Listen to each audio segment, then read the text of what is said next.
Dear students, welcome to my English class. আজকে আমি class 9-এর lesson 5-এর Bengali মিনিংটা তোমাদের পড়াবো। তো চলো শুরু করা যাক। All summer in a day. All summer সমস্ত গ্রীষ্ম, ইন এ ডে একটা দিনে, সমস্ত গ্রীষ্মই একটা দিনে। রে ব্র্যাডবারির লেখা। তো প্রথমে আমরা লেখক সম্পর্কে কিছুটা জেনে নেব, তারপর আমরা মেন টেক্সটে প্রবেশ করব। দেখো, রে Douglas ব্র্যাডবেরি 1920 to 2012 was one of the most celebrated American fiction writers of the 20th century. রে ডগলাস ব্র্যাডবেরি, যার সময়কাল ছিল 1920 থেকে 2012 খ্রিস্টাব্দ পর্যন্ত, was one of the most celebrated মানে খ্যাতনামা। তিনি ছিলেন অন্যতম একজন খ্যাতনামা আমেরিকান ফিকশন রাইটার মানে হলো ঔপন্যাসিক।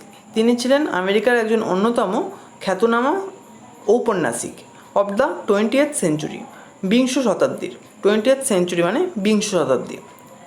হি wrote science fiction, fantasy, horror and mystery stories. তিনি লিখেছিলেন সায়েন্স ফিকশন মানে কল্পবিজ্ঞান, ফ্যান্টাসি মানে কাল্পনিক গল্প, হরর মানে ভয়, অ্যান্ড মিস্ট্রি স্টোরিজ এবং রহস্যের গল্প।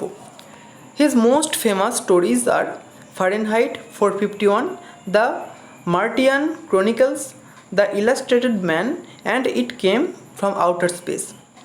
His most famous stories are, তার সবচেয়ে জনপ্রিয় গল্পগুলি হলো Fahrenheit 451, the Martian Chronicles, the Illustrated Man, and it came from outer space, এই গল্পগুলি। Many of his works have been adapted into comic books, television shows and films. Many of his works, তার অনেক কাজ, have been adapted মানে অভিযোজিত হয়েছে, into comic books মানে কৌতুক বইয়ে, টেলিভিশন শোজ টেলিভিশনের অনুষ্ঠানে, অ্যান্ড ফিল্মস এবং সিনেমায়। অর্থাৎ তার যে গল্পগুলো ছিল সেগুলো কৌতুক বইয়ের আকারে, টেলিভিশন বা দূরদর্শনের বিভিন্ন অনুষ্ঠান এবং সিনেমার আকারে তৈরি করা হয়েছে। The text is an excerpt from a science fiction which gives us an imaginary account of life on the planet Venus. The text, এই পাঠ্যটি ইজ অ্যান এক্সার্প্ট মানে একটা উদ্ধৃতাংশ, ফ্রম এ সায়েন্স ফিকশন একটা কল্পবিজ্ঞান থেকে, হুইচ গিভস আস যেটা আমাদের দেয়, an imaginary account একটা কাল্পনিক বর্ণনা, অফ লাইফ জীবনের, on the planet Venus. Planet Venus মানে হলো শুক্র গ্রহ। শুক্র গ্রহের যে জীবন বা জীবনধারা, সেই জীবনের একটা কাল্পনিক বর্ণনা আমাদের এই পাঠ্যাংশটি দেয়। It touchingly narrates the keen expectation of the children of Venus who eagerly wait for the sun to appear after 7 years, but only for an hour. It touchingly narrates, এটা স্পর্শকাতরভাবে ন্যারেটস মানে বর্ণনা করে, দ্য কিন এক্সপেকটেশনস তীব্র প্রত্যাশা, of the children শিশুদের, of venous শুক্রগ্রহের যে শিশুরা আছেন তাদের প্রত্যাশাকে বর্ণনা করে স্পর্শকাতরভাবে। হু ইগারলি ওয়েট যারা অধীর আগ্রহে অপেক্ষা করে আছে, for the sun to appear সূর্যোদয়ের, আফটার 7 years 7 বছর পরে, but only for an hour কিন্তু শুধুমাত্র 1 ঘন্টার জন্য। অর্থাৎ শুক্রগ্রহে 1 ঘন্টার জন্য, মাত্র 7 বছর পর 1 ঘন্টার জন্য সূর্যোদয় হবে। সেই সূর্যোদয়ের জন্য সেখানকার সমস্ত শিশুরা অধীর আগ্রহে অপেক্ষা করে আছে। The deviation of the text from what we know as scientific fact only adds to the imaginative elements of the tale. The deviation of the text, deviation মানে বিচ্যুতি, of the text পাঠ্যাংশের, from what we know as scientific fact যেটা আমরা বৈজ্ঞানিক বাস্তব হিসেবে জানি, only adds শুধুমাত্র সংযোজন করে, to the imaginative element মানে কাল্পনিক উপকরণ, of the tale গল্পে। তাহলে যেটা আমরা বৈজ্ঞানিক বাস্তব হিসেবে জানি, সেই বাস্তব থেকে পাঠ্যাংশের যে বিচ্যুতি, সেটা শুধুমাত্র গল্পে কাল্পনিক উপাদান যোগ করে বা সংযোজন করে। তো এবার চলে এসো মেন টেক্সটে। দেখো, it had been raining for 7 years। It had been raining মানে বৃষ্টি হচ্ছে, ফর 7 years 7 বছর ধরে, 7 বছর ধরে বৃষ্টি হচ্ছে। Thousands upon thousands of days filled from one end to other with rain. Thousands upon thousands of days মানে হাজার হাজার দিন ধরে, filled from one end to other, one end to other মানে এক প্রান্ত থেকে অপর প্রান্ত, ফিল্ড মানে পূর্ণ করেছে, উইথ রেইন, বৃষ্টি দিয়ে। অর্থাৎ কি, দীর্ঘ 7 বছর ধরে বৃষ্টি ক্রমাগত হয়েই চলেছে, তার ফলে হাজার হাজার এই দিনের এই যে বৃষ্টি, সেই বৃষ্টিটা এক প্রান্ত থেকে অপর প্রান্তে বৃষ্টি দ্বারা পূর্ণ করে ফেলেছে সেই শুক্র গ্রহকে। The days were filled with the gush of water and endless showers. The days, দিনগুলো, ওয়ার ফিল্ড মানে পূর্ণ ছিল, with the gush of water মানে জলের তোড়ে, অ্যান্ড এন্ডলেস শাওয়ার্স এবং সীমাহীন বৃষ্টিতে। দিনগুলো সীমাহীন বৃষ্টিতে এবং জলের তোড়ে পূর্ণ ছিল।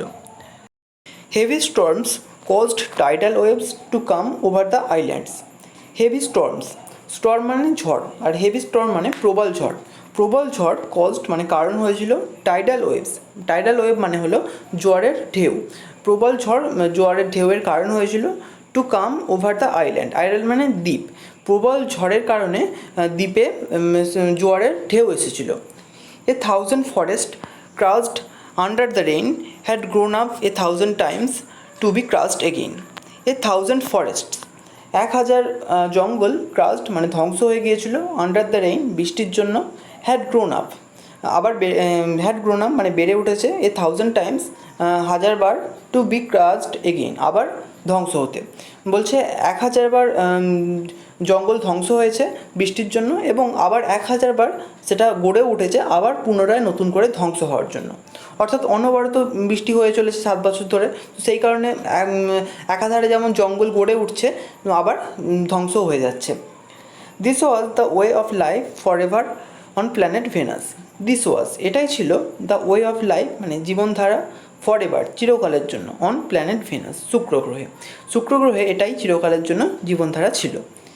Here was located the schoolroom of the children belonging to men and women who came by rockets from Earth. Here was located এখানে অবস্থিত ছিল দ্য স্কুলরুম। স্কুলরুম মানে কি, বিদ্যালয় ঘর, অফ দ্য চিলড্রেন শিশুদের, belonging to men and women যে শিশুরা ছিল পুরুষ এবং নারীদের, হু কেম বাই রকেটস যারা রকেটে করে এসেছিল, ফ্রম আর্থ পৃথিবী থেকে।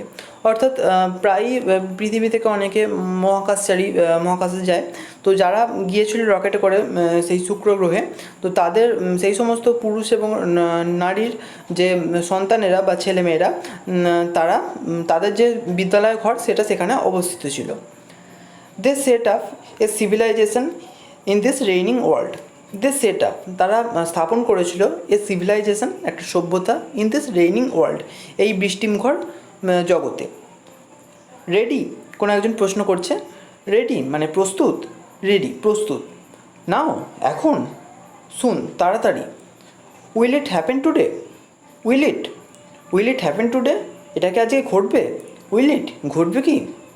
Look look see for yourself, look দেখো দেখো, সি ফর ইয়োর সেলফ তুমি নিজেই দেখো।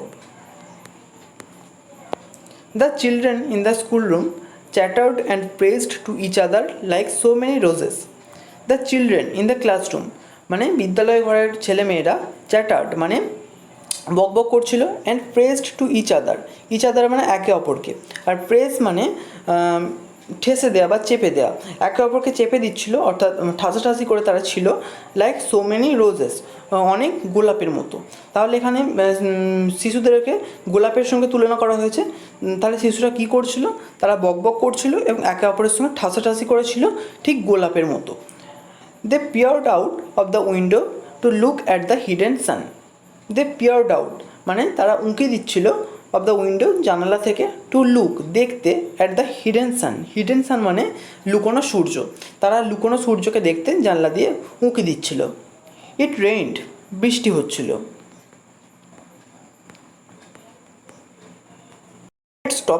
ইটস স্টপিং এটা থেমে যাচ্ছে। The children were all 9 years old. The children were all সমস্ত শিশুরাই ছিল 9 years old মানে 9 বছরের। When the sun came out last time 7 years ago, they are too young.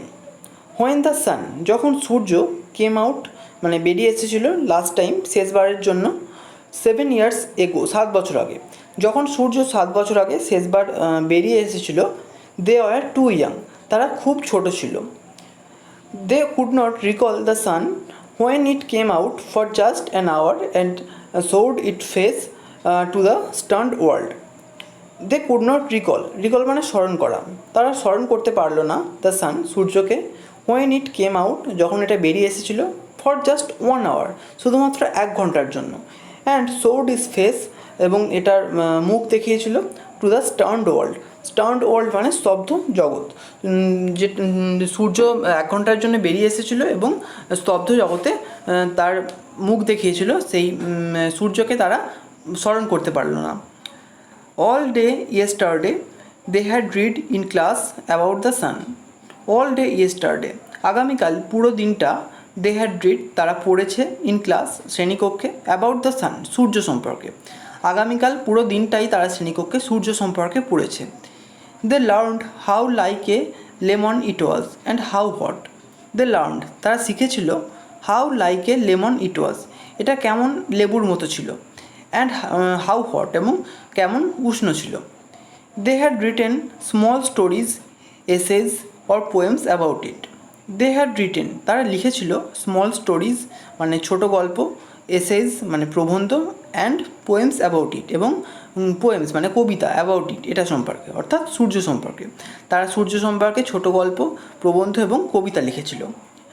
I think the sun is a flower, কোনো একজন বলছে যে I think আমার মনে হয়, the sun is a flower সূর্য একটা ফুল, দ্যাট ব্লুমস যেটা ফোটে, ফর জাস্ট 1 আওয়ার শুধুমাত্র 1 ঘন্টার জন্য। দ্যাট ওয়াজ ইয়েস্টারডে সেটা আগামীকাল ছিল। Today at this moment the rain was slackening, today আজকে, অ্যাট দিস মুমেন্ট এই মুহূর্তে, দ্য রেইন ওয়াজ স্ল্যাকেনিং মানে হ্রাস পাওয়া বা কমে আসা, এই মুহূর্তে আজকে বৃষ্টি কমে আসছিল। The children gathered at the great thick Windows, the children gathered শিশুরা জড়ো হয়েছিল, অ্যাট দ্য গ্রেট মানে বিশাল, থিক উইন্ডো, থিক মানে মোটা আর উইন্ডো মানে জানালা, শিশুরা বড় মোটা জানালার কাছে জড়ো হয়েছিল। হোয়ার ইজ আওয়ার টিচার আমাদের শিক্ষক কোথায়, সি উইল বি ব্যাক তিনি ফিরে আসবেন। She must hurry or she will miss it, she must hurry তিনি অবশ্যই তাড়াতাড়ি করবেন বা তাড়াতাড়ি আসবেন, or she will miss it অথবা তিনি এটাকে মিস করবেন। The rain slackened still more, the rain slackened মানে বৃষ্টিপাত কমে গেল, স্টিল মোর আরও, বৃষ্টিপাত আরও কমে গেল। The children war eager to C the sun, the children war eager শিশুরা উৎসাহী ছিল বা আগ্রহী ছিল, টু সি দ্য সান সূর্যকে দেখার জন্য। They had been on Venus all their lives, they had been on Venus তারা শুক্র গ্রহে আছে, অল দেয়ার লাইফ তাদের সারা জীবন ধরে।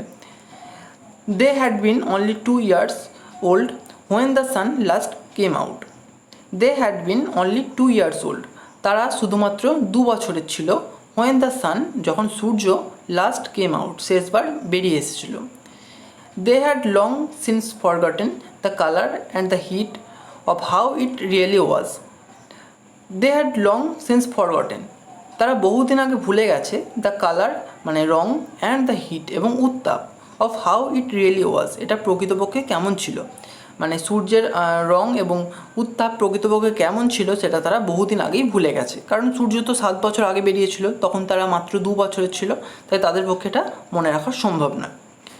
দে প্লেড ইন দ্য ইকোয়িং tunnels of the underground city and sang of summer and the sun, they played তারা খেলা করতো, ইন দ্য ইকোয়িং টানেল, ইকোয়িং মানে ইকো মানে প্রতিধ্বনিত হওয়া, আর টানেল মানে সুড়ঙ্গ, তাহলে ইকোয়িং টানেল মানে প্রতিধ্বনিত সুড়ঙ্গে, তারা খেলা করতো প্রতিধ্বনিত সুড়ঙ্গে, অফ দ্য আন্ডারগ্রাউন্ড সিটি মানে ভূগর্ভস্থ শহরে, অ্যান্ড স্যাং এবং গাইতো, of summer and the sun গ্রীষ্ম এবং সূর্যের গান গাইতো।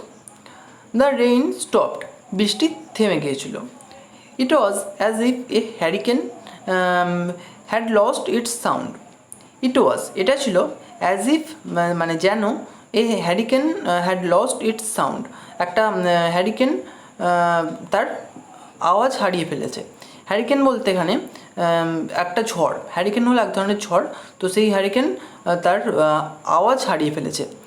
দেয়ার were no motions or tremor but peace, there were no motions, motion মানে গতি, সেখানে কোনো গতি ছিল না, অর ট্রেমর, ট্রেমর মানে কম্পন অথবা কোনো কম্পনও ছিল না, বাট পিস এখানে কিন্তু বাট মানে কিন্তু নয়, এখানে বাট মানে ছাড়া, আর পিস মানে শান্তি, এখানে শান্তি ছাড়া কোনো গতি বা কম্পন ছিল না।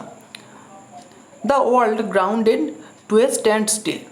দ্য ওয়ার্ল্ড গ্রাউন্ডেড, জগৎটা নেমে এসেছিল টু এ স্ট্যান্ড স্টিল, একটা স্তব্ধতায়, অর্থাৎ জগতে একটা স্তব্ধতা নেমে এসেছিল। যেহেতু বৃষ্টি থেমে গেছে এবং সারা বছর ধরে সেখানে বৃষ্টি হয়, টানা 7 বছর ধরে বৃষ্টি চলেছে, কিন্তু এক মুহূর্তের জন্য যখন বৃষ্টিটা থেমে গেছে তখন চারিদিকটা কেমন একটা নিশ্চুপ স্তব্ধ হয়ে গেছে। তো সেই জন্য মনে হচ্ছে যে জগতে যেন একটা নিস্তব্ধতা নেমে এসেছে। The silence was so immense one would feel as if the ears had been stuffed. The silence মানে নিস্তব্ধতা, ওয়াজ সো ইমেন্স, ইমেন্স মানে গভীর, নিস্তব্ধতা এতটাই গভীর ছিল যে ওয়ান উড ফিল, একজন অনুভব করবে, অ্যাজ ইফ যেন the ears had been stuffed মানে কানে কিছু ঠেসে দেওয়া হয়েছে। নিস্তব্ধতাটা এতটাই গভীর ছিল যে একজন অনুভব করতে পারবে যে তার কানে যেন কেউ কিছু ঠেসে দিয়েছে, অর্থাৎ কানে যেন তালা লেগে গেছে। The children put their hands to their years. The children put their hands, শিশুরা তাদের হাত রাখলো, টু দেয়ার ইয়ার্স তাদের কানে, শিশুরা তাদের কানে তাদের হাত রাখলো। দে স্টুড অ্যাপার্ট, তারা আলাদা হয়ে দাঁড়িয়েছিল। দ্য ডোর স্লাইড ব্যাক, দরজা পেছনে খুলে গেল। The smell of the silent waiting world came to them. The smell মানে গন্ধ, অফ দ্য সাইলেন্ট মানে নিস্তব্ধ, ওয়েটিং ওয়ার্ল্ড, ওয়েটিং মানে অপেক্ষারত জগৎ, অপেক্ষারত নিশ্চুপ জগতের গন্ধটা কেম টু দেম তাদের কাছে এলো। যেই দরজাটা খুলে গেল তখনই অপেক্ষারত মানে তারা তো একটা সূর্যের জন্য অপেক্ষা করছে, মানে তারা 7 বছর ধরে বৃষ্টিপাত দেখে রেখেছে, সেটা একটা অন্যরকম পরিবেশ, এবং যখনই বৃষ্টিপাতটা থেমে যাচ্ছে এবং সূর্যোদয়ের একটা পরিবেশ তৈরি হচ্ছে, একটা মনে হচ্ছে যেন গোটা জগতে একটা নিস্তব্ধতা নেমে এসেছে। তো সেই জগৎটা তাদের কাছে প্রায় একটা অজানা জগৎ। তো সেই নিস্তব্ধ অপেক্ষারত জগৎ, যেটার জন্য তারা অপেক্ষা করছে, সেই জগতের যে গন্ধ সেটা তাদের কাছে এলো। দ্য সান কেম আউট, সূর্য উদিত হলো বা সূর্য বেরিয়ে এলো। তো আজকে এখানেই শেষ করছি, নেক্সট ভিডিওতে বাকি অংশটুকু নিয়ে আলোচনা করব। তো এই ভিডিওটা তোমাদের কেমন লাগলো আমাকে কমেন্ট করে জানিও, যদি ভালো লেগে থাকে একটা লাইক করো, আর অবশ্যই চ্যানেলটিকে সাবস্ক্রাইব করে বেল আইকনটিকে অল করে রেখো, যাতে আমাদের আগামী সমস্ত ভিডিওর নোটিফিকেশানগুলো তোমরা পেতে পারো। Thank you.